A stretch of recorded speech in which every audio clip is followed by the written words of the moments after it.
मटर गश्ती खुली सड़क में, तगड़ी तड़क भड़क में, ओले गिरे सुलगते से सड़क में, छतरी न थी बगल में, आया ही ना अकल में, के भागे हम या भीगे हम, अकड़ जनाना या मर्दाना।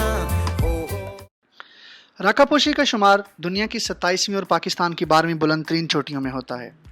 ये वाक़ है डिस्ट्रिक्ट निगर, गिलगित बल्तिस्तान में। आज मैं आपको सुनाऊंगा इस सफ़र की रुदाद। हमने राकापोशी के बेस कैंप तक ट्रैक किया।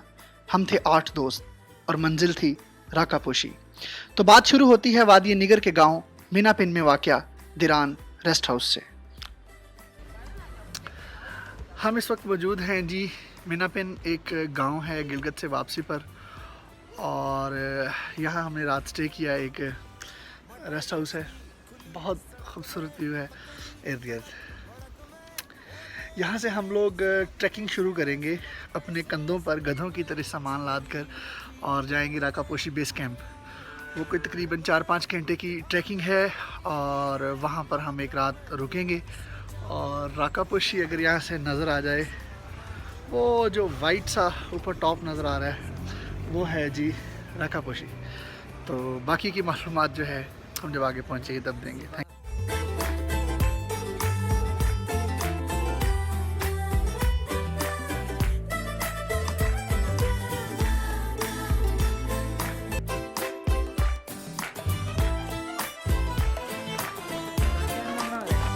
मटर से सुलगते से सड़क में, छतरी न थी बगल में। वहाँ पर कैंपिंग करेंगे और रहेंगे, खाना पीना सारा कुछ वहीं होगा।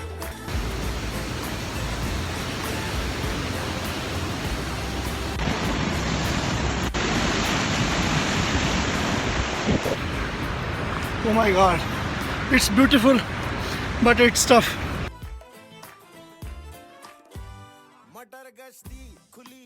हमने ब्रिज क्रॉस किया था, शायद कहीं नज़र आ रहा हो आपको दूर, और ऑल द वे ट्रैकिंग है। और ये सारा रास्ता ट्रैक करके हमने इस पहाड़ के उस तरफ जाना, जिगजैग क्रॉस कर रहे हैं हम। पीछे का व्यू शायद आप लोगों को नज़र आ रहा हो। तारड़ साहब लिखते हैं कि एक होती है चढ़ाई और एक होती है कुत्ती चढ़ाई। तो इस वक्त जो मैं चढ़ रहा हूँ वो कुत्ती चढ़ाई नहीं, वो बहुत कुत्ती चढ़ाई है, मुश्किल है। यहाँ पर पानी का वाहद सोर्स के चश्मे थे, जिनसे आप सारा रास्ता वक्तन फ़क्तन पानी पीते और बोतलें भरते रहते थे। चश्मों का पानी इतना लजीज मीठा था कि आपके जिस्म में एक दफ़ा फिर तवानाई बहाल हो जाती। मैं जहाँ से आया वो मुझे भी नहीं यकीन आ रहा है कि मैं इतनी नजर ही नहीं आ रहा यार। क्या हम लोग शायद नेचर से इतना दूर आ चुके हैं कि नेचर अब हमारे लिए अननेचुरल हो चुकी है। मैंने कहीं पढ़ा था कि मैदानी इलाकों में की जाने वाली खताओं का अंदाज़ा पहाड़ी इलाकों में जाकर होता है, और मुझे अब इसका बखूबी अंदाज़ा हो रहा था। इतनी खूबसूरती, इतना सब कुछ देखने की कीमत चुकानी पड़ती है, जो कि मैं इस वक्त चुका रहा हूँ। लोग डिप्रेशन में चुप कर जाते हैं और मैं डिप्रेशन में ज़्यादा बोलने लगता हूँ, जो कि आपको महसूस भी हो रहा होगा। जिसकी वजह यह है कि सुबह से अपने कंधों पर ये टेंटिंग का, खाने पीने का सामान लाद कर इस कुत्ती चढ़ाई को चढ़ना मेरे लिए बहुत मुश्किल था। बीच सड़क एक गधे वाले को रोका गया, उससे मुकमका किया गया और तय ये पाया कि अगला फासला सामान गधे पर लाद कर किया जाएगा। बीच रास्ते सामान के लिए मैंने तो मंगवा लिया जी पोर्टर, और वो गधे पे सामान लाद रहा है। मैंने ये जस्ट हैंड कैरी और कुछ खाने की अशिया साथ रखी हैं, और ये एक जूस की बोतल बना ली है और चला जा रहा हूँ।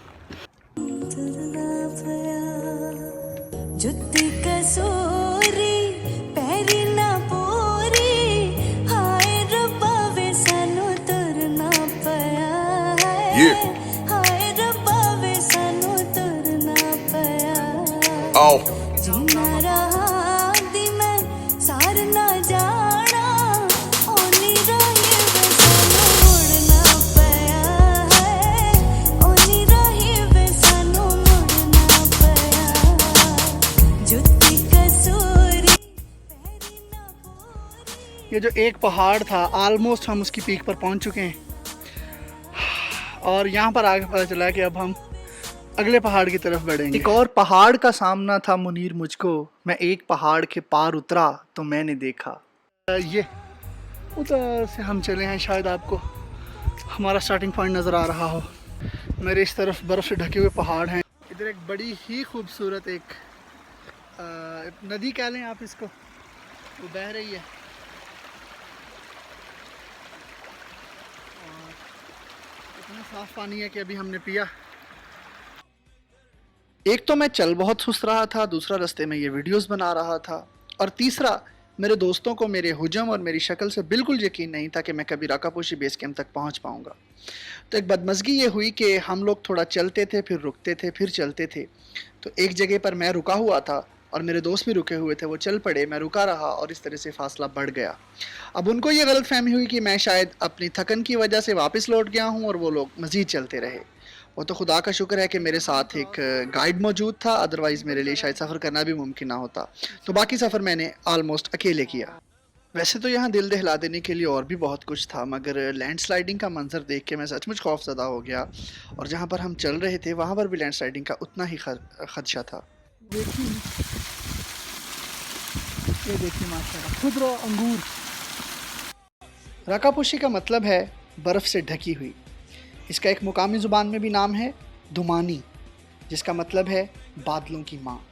हम इस खूबसूरत पहाड़ की गोद में पहुंचने के सफ़र किए जा रहे थे। थकन का ये आलम था कि एक पाँव उठा लेते थे और दूसरे के मुतालिक सोचते थे कि पता नहीं हम उठा पाएंगे कि भी नहीं। मुझ जैसे मैदानी इलाकों के बंदे के लिए ये सफ़र बहुत मुश्किल था, आसान नहीं था, और यकीन भी नहीं आता था कि शायद मैं ये कर पाऊँगा कि नहीं। जी जनाब, अब हम यहाँ पर जो हमारा ये एक कह लें कि ऑफिशियल पहला हमारा स्टॉप था, वहाँ पर मौजूद है, और हमें इन लोगों ने बड़ी शानदार किस्म की लस्सी पिलाई है। इस जगह पर लस्सी पीने के बाद थोड़ा आराम करने के बाद मैं ताज़ादम हो चुका था, और मुझे बताया गया था कि हमारा जो अगला ऑफिशियल पड़ाव है वो है हपाकुन। बोला नहीं जा रहा मुझसे, चलो भाई चलो। हमारे गाइड साहब की मुझे समझ नहीं आ रही थी कि मैं उसे पूछ रहा था कि आखिर ये हपाकुन कब आएगा, और वो बस यही कहे जा रहा था, ये बस आया खड़ा, ये देखो, ये बस ये मोड़ से आगे, और सुबह से शाम होने को थी और हपाकुन नहीं आ रहा था। बिल आखिर जी हम पहुंच गए हैं हपाकुन के होटल में, और मेरे लिए ये इस वक्त दुनिया के किसी 7 स्टार से कम नहीं है। हपाकुन ब्रुश की ज़ुबान का लफ्ज़ है, जिसका मतलब है कि अगर कोई औरत एक बच्चा उठा के चले तो जिस मुकाम पर उसे शाम हो जाएगी उसे हपाकुन कहा जाएगा। जनाब, इस वक्त हम मौजूद हैं, क्या नाम था, हपाकुन के एक वाहद अकलौते रेस्टोरेंट में। और ये जो लोग राकापोशी बेस कैंप तक जाते हैं उनके लिए क्या कहना चाहिए, ब्लेसिंग इन डिस्गाइज, या जन्नत से कम नहीं है। बिल्कुल सही लुकमा दिया। बहुत खूबसूरत रेस्टोरेंट है। मैं इन भाइयों, यहाँ पर 2 मुकामी लोग मुझे और मिले। उन्होंने मुझे बताया कि आपके दोस्तों ने आपका इंतज़ार किया और उनको यही लगा कि मैं वापस लौट गया हूँ, मुझसे सफ़र तय नहीं हो पाया, लिहाजा उन्होंने मेरे नाम एक लेटर छोड़ा। मेरे साथियों ने जो यहाँ से थोड़ी देर पहले निकल चुके हैं, मेरे नाम एक बड़ी पर्ची छोड़ी है चैलेंजिंग किस्म की। तो यही कहा है कि यहाँ रुक जाओ, तुझसे ना हो पाएगा बेटा। इन लोगों लेटर का मतलब यही था कि आगे 3 घंटे का रास्ता है, अगर आप में हिम्मत है तो आ जाएं ऊपर, लेकिन रात हो जाएगी। और वो जैसा कि आपने देखा भी कि वो जंगल था और जंगल में रात का सफ़र काफ़ी मुश्किल था। तो उन लोगों को ये था कि आप रुक जाएं, सुबह वो वापस आएंगे और वापस इकट्ठे चलेंगे। अभी हम कर रहे हैं चाय को एंजॉय साथ साथ। अब देखते हैं आगे का क्या प्लान है, रात रुकना है या अभी चलना है। दिल ना उम्मीद तो नहीं, ना काम ही तो है, लंबी है गम की शाम मगर शाम ही तो है। रात रुकना यहाँ पर मैंने नहीं मुनासिब समझा। हम लोग ऊपर जाएंगे और राकापोशी बेस कैंप पर ही रात गुजारेंगे इंशाल्लाह। खाने से हो चुके हैं फारिग, जा रहे हैं ऊपर, और मैसेज मेरा यही है, जालमों में आ रहा हूँ। उन लोगों ने दी थी जी मुझे स्लिप और मैं उस ट्रिप को लेकर हूँ सीरियस। बर्फपोश पहाड़ हैं, आप कुछ नहीं देख पा रहे, और ये जंगल का और पहाड़ की ऊंचाई का ट्रैक है जहाँ पर मैं जा रहा हूँ। मेरे गाइड, मेरे भाई मेरे साथ हैं, और भी 2 लोग हमें मिल गए हमारे साथ। इंशाल्लाह मुलाकात होती है राकापोशी बेस कैंप पे इंशाल्लाह। जल्द ही मुझे अंदाज़ा हो गया कि मैंने बहुत मुश्किल और तकरीबन गलत फ़ैसला किया है। अगर मुझे अंदाज़ा होता कि इस सफ़र इतना कठिन, दुश्वार और इतना पुरखतर है तो मैं कभी ना करता। मुझे सुबह वापसी पर अंदाज़ा हुआ कि मैं किस कदर पुरखतर रस्तों से गुजर कर वहाँ तक पहुँचा था। बाकी बात इंशाल्लाह ऊपर जाके होगी। कहते हैं कि ये आखिरी चढ़ाई है जहाँ जिससे पहले मैं हिम्मत हार के बैठा हूँ। वाइल्ड लाइफ का भी ख़तरा है। रात के जी 11:30 बज रहे हैं। 2 जैकेटें, मफलर, हवा इतनी यख बस्ता हवा है।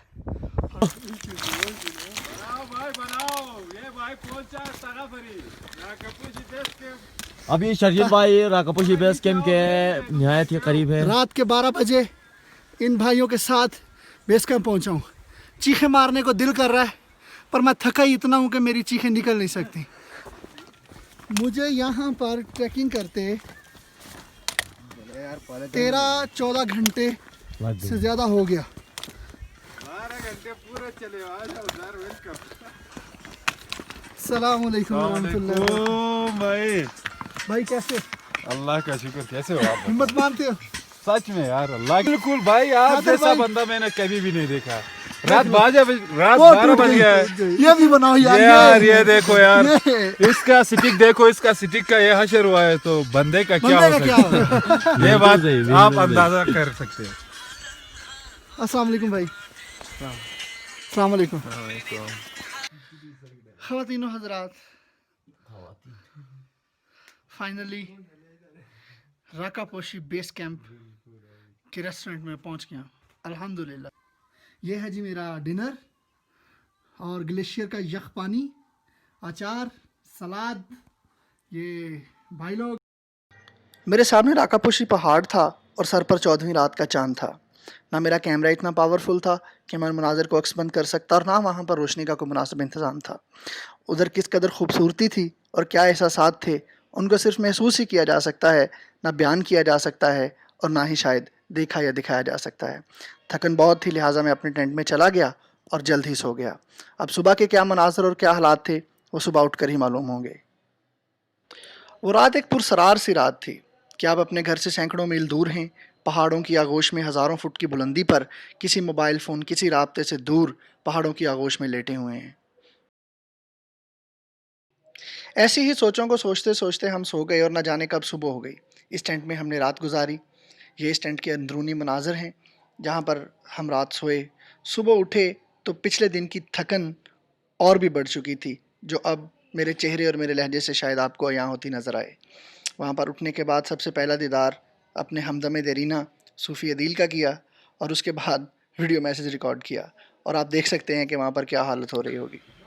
सुबह सो के उठा मुझे, मैं इस टेंट में रात गुजारी है, और इस वक्त मौजूद हूँ राकापोशी बेस कैंप में। मेरे बिल्कुल पीछे ब्यूटीफुल राकापोशी आपको नज़र आ रहा होगा, जिसके लिए ये सारे पापड़ वेले गए हैं। जिस जगह हमने टेंटिंग की और रात गुजारी, ये शायद दुनिया का सबसे खूबसूरत मैदान था। राकापोशी के साये में हमने क्रिकेट भी खेली। आप इसे हमारी खुशबख्ती कहिए कि आज का दिन इतना सर्द नहीं था। सूरज निकला हुआ था, धूप थी, और ये एक खूबसूरत चमकता हुआ सुनहरी दिन था जहाँ पर हम कुछ देर के लिए क्रिकेट से भी महजूज हुए। जिस जगह पर हम मौजूद थे ये हमारी मंजिल नहीं थी। हमें अभी आगे जाना था और मज़ीद राकापोशी के करीब होना था। इतना करीब कि राकापोशी हमारे कदमों तले न सही हमारे बराबर ज़रूर पहुँच जाए। लिहाजा हमने रख्ते सफ़र बांधा और अगले सफ़र के लिए रवाना हो गए। ये सफ़र नहायत कठिन, दुश्वार और ख़तरनाक था।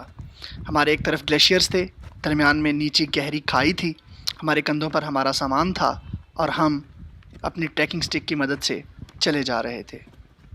हम किस गली जा रहे हैं, हम किस गली जा रहे हैं, अपना कोई ठीक इन खतरनाक रास्तों, तंगो तारीक पगडंडियों, ग्लेशियर से होते हुए हम लोग चले जा रहे थे। हमारा सफ़र ख़त्म होने का नाम नहीं ले रहा था। एक नज़ारा, दिलकश नज़ारा देखते थे तो दूसरा भूल जाता था।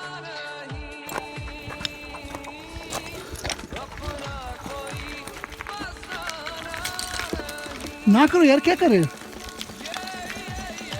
खाई देख रहे हो कितनी? हमारे कुछ दोस्तों को इस जगह पर भी चैन नहीं था और वो पीछे से पत्थर उठा उठा के मारकर अपनी हवानियत को तस्कीन देने की कोशिश कर रहे थे। खून हो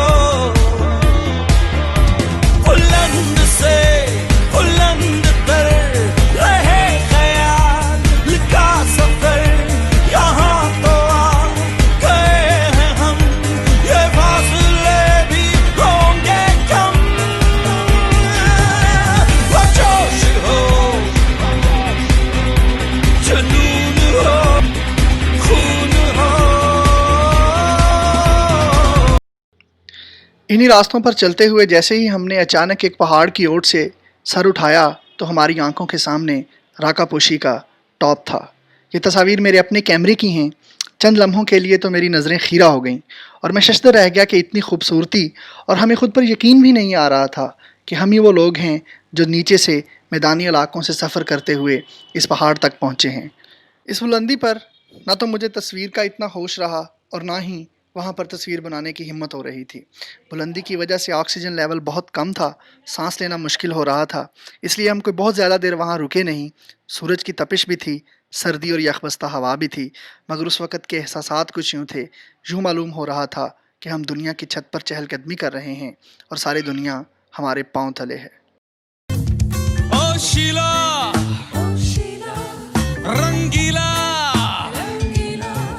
ओ येलो को उर्दू में बोलते हैं रंग पीला। ये मेरी शायरी,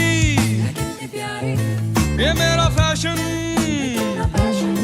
और सोचा खालिब ने पहना हो डिजाइनर से लेके कोट नीला, और उस पर कोटे का काम हो और लोटक सी बनियान हो। ओए पार्टी पुरानी चीन की कहानी सुनाने देना यार। यहाँ से जल्द ही हमने वापसी का रख्ते सफ़र बांधा क्योंकि हमें रात वापस नीचे दिरान रेस्ट हाउस में गुजारनी थी। यहाँ था जैसे हमें राकापोशी की जाज़बियत मकनातीस की तरह अपनी तरफ खींच रही है, मगर हम बोझल, थके हुए, मगर एक पुरलुत्फ नज़ारे के बाद वापस लौट रहे थे। ये थी हम जुनूनियों की रुदात जिन्होंने एक मंजिल का रख्ते सफ़र बांधा और बिलाखिर गिरते संभलते अपनी मंजिल तक पहुँचे। हम अपने दिलों से कभी भी राकापोशी, उसका सफ़र और वहाँ पर गुजारी जाने वाली रात को फरामोश नहीं कर पाएंगे जो हमने गुजारा। वापसी बोझल कदमों के साथ हुई, थकन और ख़ूबसूरती के उन हसीन मनाजिर की यादें हमारे साथ थीं, और हम लोग दिरान रेस्ट हाउस में बैठकर किसी गुजरी हुई जंग के निढाल ज़ख्मी सिपाहियों की तरह अपनी अपनी बहादुरी की दास्तानें एक दूसरे को सुना रहे थे कि जैसे वो हमारे साथ ही न था, और इस तरह खाने का ऑर्डर दे रहे थे कि जैसे आज सब कुछ खा जाएंगे। अपनी ही एक हमाकत की वजह से मेरे पाँव बुरी तरह से ज़ख्मी हो चुके थे। वहाँ पर एक ट्रेडिशन था कि जो भी राकापोशी से होके आता वो वहाँ से एक पत्थर लाता और अपने नाम के साथ बतौर यादगार दिरान रेस्ट हाउस में छोड़ जाता।